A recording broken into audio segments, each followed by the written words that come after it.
Shoutout po sa atin lahat. Magandang hapon po. Yun na po. Kumusta po kayong lahat? Shoutout po. Nandito po ako, nanonood ng TV. Masayang masaya po ako. Dahil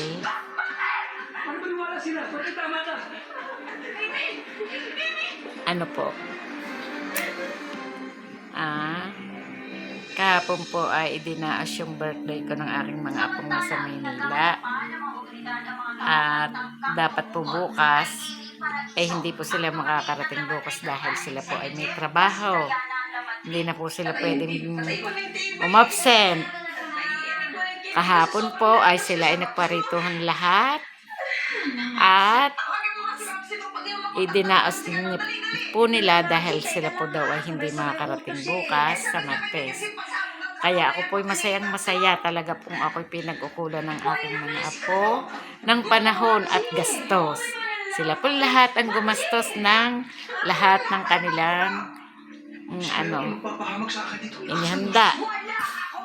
Kaya ako po'y tuwan-tuwa.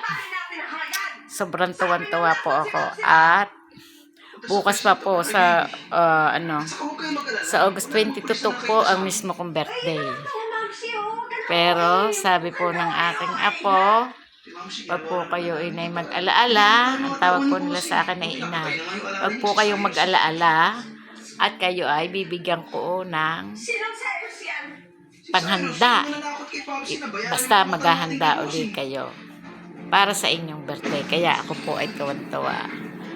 At talaga po mahal na mahal ako ng aking mga apo. Yan po. Sobra po akong blessed na blessed. Kaya po, yan po. Yan po. Kaya ako po ay lobis na nagpapasalamat. At talagang na-bless po ako talaga. Yan po. Yan po. Ganda po ng headband ko. Yan po. Kaya po ako ngayon nag-headband dahil ako po ay nagpagupit, hindi ko po nagustuhan ang gupit. Kaya lagi po ako naka-headband. Yan po. Kaya yan po, maraming po salamat. At ako po bukas ay 68 na. Yan na po. Salamat po.